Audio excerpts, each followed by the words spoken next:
What is up, best ones worldwide?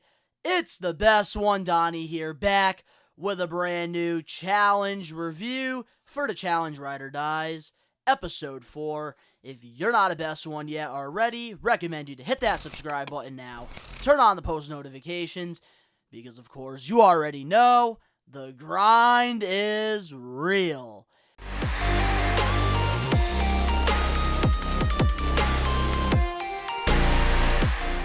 And we are back on schedule. Once again, I do apologize to my challenge fans here on Best One Donnie for, being a week late on episode 3. I do apologize for that, but I wanted to get this episode up as soon as possible and get back on track with things because unfortunately it's been very hectic the last week.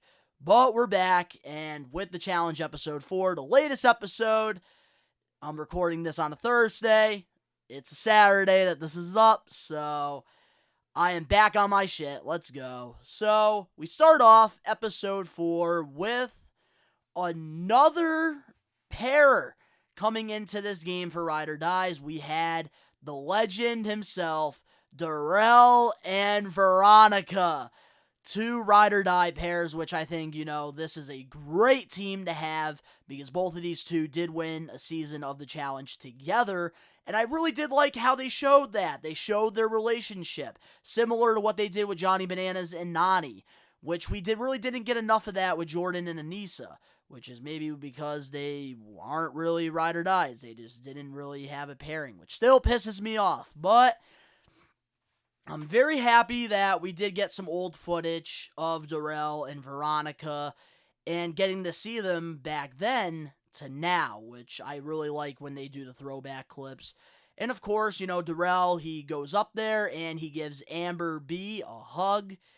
And I really like the history being shown of Amber B and Darrell as partners because, in case you guys don't know, during the challenge, I believe it was Double Agents, Amber B as a rookie, she, was paired up with Darrell before, things got changed around.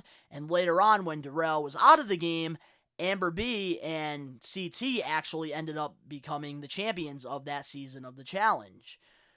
So I really like how they were showing the history of them as partners because this is the first game now that they have played, against each other. And it's going to be interesting to see what happens because, of course, in this episode, we did see, Amber pretty much expose that she is working with the rookies. And last time I checked, Darrell has 4 challenge champions, and that man is nowhere near being a rookie. More like all-star. So, I gotta say, it was, a little bit of a relief seeing, Tommy and Elise back because pretty much the plan that they had last week, on last week's episode, fired back at them because Horacio and Olivia did not get eliminated and they are back in the house and now they have to live with the consequences. So I was very happy to see that both of these two are still layups and they're playing horrible.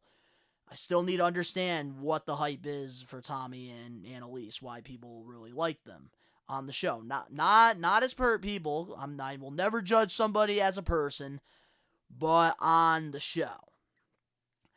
And I gotta say, Amber B's strategy, though, like with the rookie pairs, I gotta say, is smart for her game because instead of being like Fessy and Nelson trying to play in the middle to make, the rookie girls happy and also the veterans happy, Amber B has picked a side, and it seems like Jay and Michelle have also picked a side as well, and I think it's better for their game if things go right because if you do work with the vets, eventually they are going to turn on you. And I think Amber B understands that because in her previous seasons, in her Big Brother alliance, Fessy, Casey, they have turned their backs on her like that. So I think Amber B really understands that. And if she can lead these rookies, then they're not going to put her in eliminations and they're going to take her to the end, which is exactly where you want to be. So Amber B, making a stance where she's going to be in the game, I like. I like how they're showing that because we need to see those different sides. We need to see who people are working with and stuff. You can't really keep all this on the low. Even if it's confessionals, it's good information for us casual challenge fans. And of course, we got Fessy Messy and Colleen, which, you knew this was definitely going to come. And I thought it was hilarious. Like, this was just hilarious. Kim sees Fessy lifting up Colleen into his bed, and then, Kim is just gone. He's out. And then, of course, we get Jordan and Tori cuddling as well, which is, some tea. Because, of course, they both, were almost going to get married to each other. And, I think, they both, made valid reasons why they did. There was no hooking up at all. It was just because you're in a toxic challenge house, and it's comforting. And that is a pretty valid point, alright? That is a pretty valid point. You wouldn't understand if you were not in love with somebody. Also, too, we also got to see Nelson and Olivia as well. Which, Nelson, he's had a lot of girls on the challenge, and I think Fessy, he's catching up to him. But, man, I like how the challenge, they're actually showing some of the romance stuff. I feel like, we always get these under the bus, and then all these friggin' challenge accounts be posting who hooked up with who, and who cheated on who, and we friggin' barely get them half the time. It's either 50-50. You either get it or you don't. And it kind of sucks when you don't get it. Because we're in a reality show here. It needs to be real. So, of course, we go into our daily challenge. And I love how the production, they saved a Heights challenge for Darrell's first daily challenge on this season. And I love how this has just become a meme. On every season that Darrell competes in, there's something with Heights, and we get TJ just laughing his ass off, and Darrell just pretty much shitting himself. I think it's absolutely hilarious when they do this, and I just love that we got a Heights challenge in Darrell's first daily. And we all know he wasn't going to win that. And the montage of, Veronica just, flipping like a pancake up in, the air. That was pretty funny as well during this challenge. And I gotta say, Nurys and Nelson, Jordan and Aneesa, they were very smart in this challenge. They understood, what they had to do because it was all about the momentum of when you had the person, up in the air, and then you basically had to run at them to get the flag. I think both, they were very smart by, doing it the opposite way, because all the challengers basically all the guys would hang on to this thing, while the girls would just run at them, and they really would not get any momentum. So switching it up, having, the girl hanging on, and then having the guy pretty much run at them and get the flag, that was a very smart move. And I gotta say, strategically, Jordan and Nelson, they played it very smart, and that is why they were the only ones to grab the flags. And when Tommy got up there, they were hyping it up like he was gonna do something big, and I was very nervous because I don't want a man who does not know how to play the challenge and doesn't know how to politic. He says he's a politician in the challenge house. We don't want that to be running the challenge house, not now. We do not need Johnny Bananas and Devin and all them going into eliminations, not yet. We'll get there. We will get there, folks, alright? But I gotta say, I was glad that Tommy messed up. We don't need any chaos right now with rookies running the house. Then I gotta say, with Nelson, I was absolutely impressed. 54 L's in daily challenges, and he finally got his first win. Roll my reaction. Hey.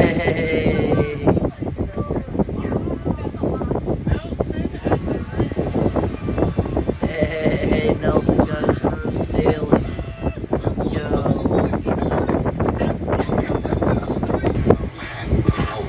I've never felt like this before. I feel like the president. I'm not gonna lie, I feel like a king right now. Yeah, you definitely can say I was hyped for Nelson winning his first daily challenge. after being on, I don't even know how many seasons, probably more than my hands. Seeing Nelson have power, it was really cool to see that. And we actually finally got some disagreements with, Nurys and Nelson, which, I like how this season of the challenge, they're really testing these pairs. And, you have Nurys, who is, becoming good friends with the rookies. And you have Nelson, who wants to work with the vets for very valid reasons. And it's hard because you pretty much have two, winners on separate sides.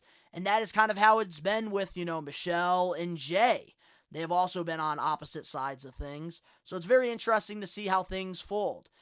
Who do I think is smarter? I think Nelson is smarter in this case because Nelson actually has the relationships with the vets, unlike Amber B.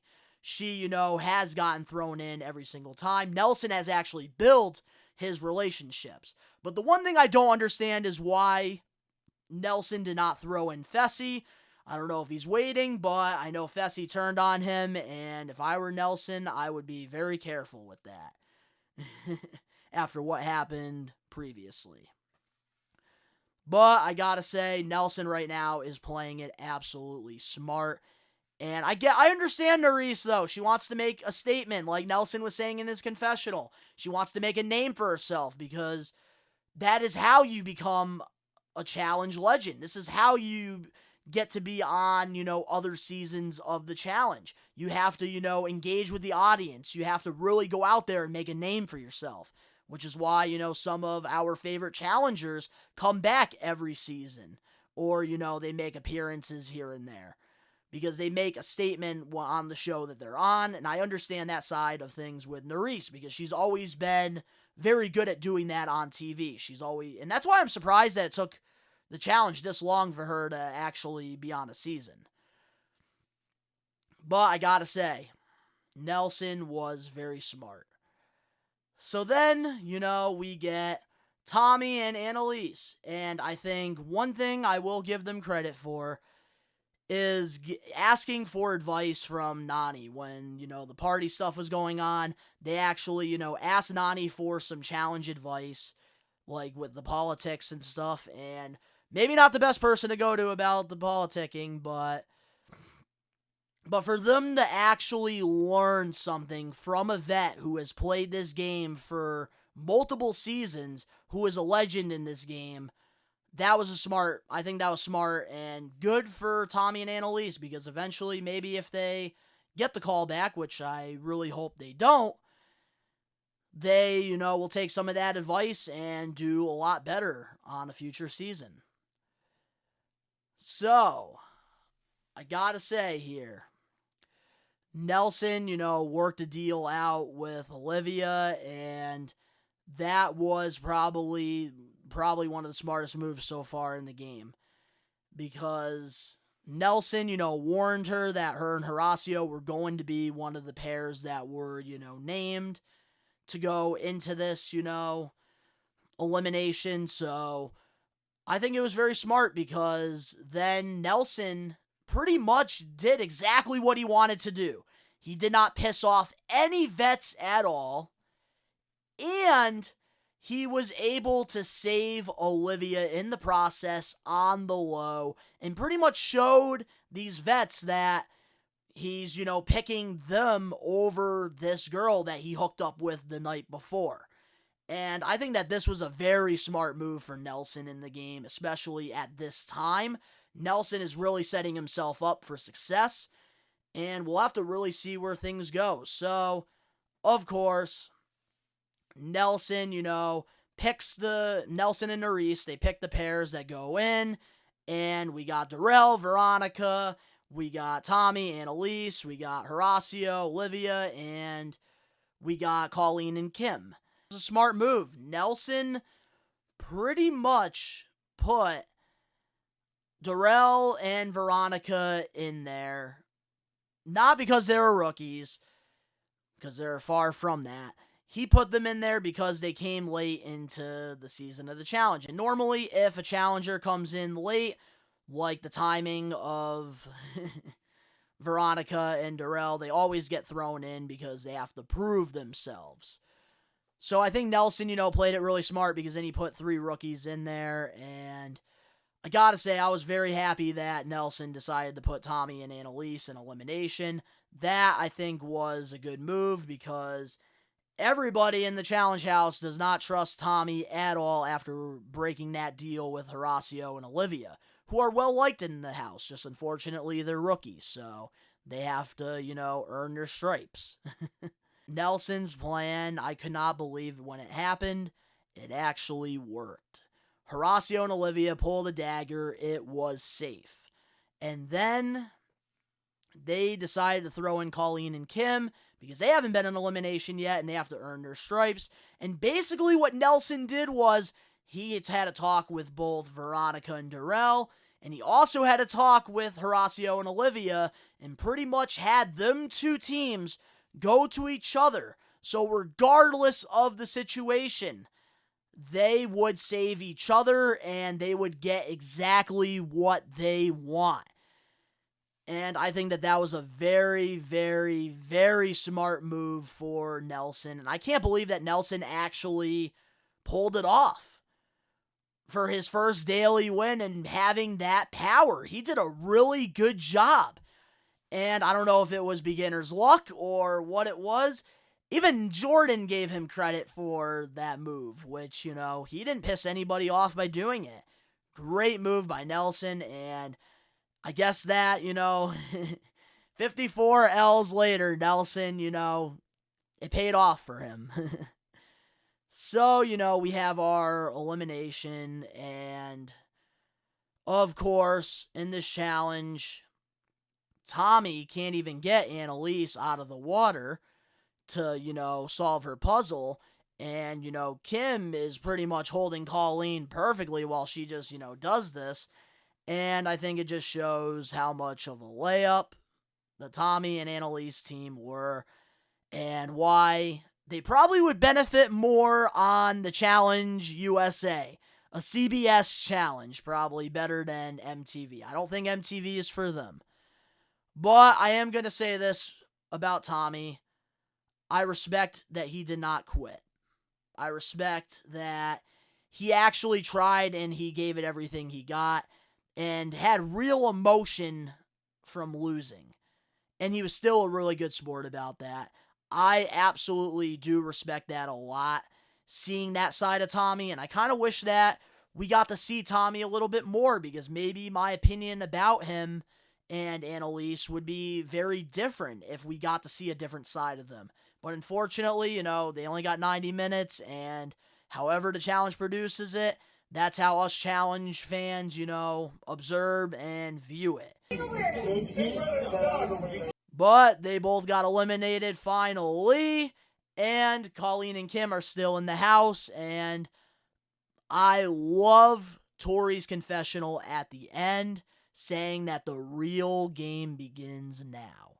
And as a challenge viewer, that has me ready to tune in next week for episode 5 and see what's going to happen next.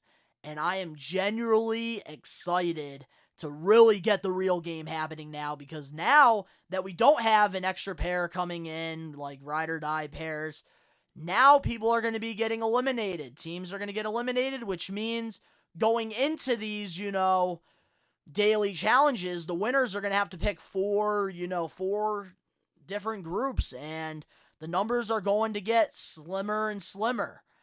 So we really have to see what's going to happen here. This episode, I thought, was pretty good overall, and I really hope that next week we get some more stuff with the veterans, because I know there's a clip of, Bananas and Devin just playing pool, but I wish that we can get more Bananas on here and more Devin. I want to see more of the vets. I feel like they've been, doing a little too much with, unnecessary stuff.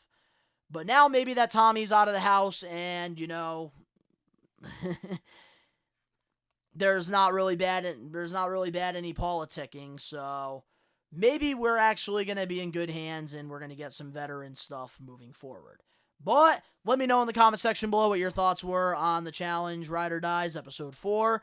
If you guys enjoyed this video, make sure to smash that like button now. If you're not a best one yet already, subscribe, turn on the post notifications. Links down in the description below. You can go follow me on my socials and other YouTube pages. All that down below. And of course, to all the best ones out there worldwide, we are taking over.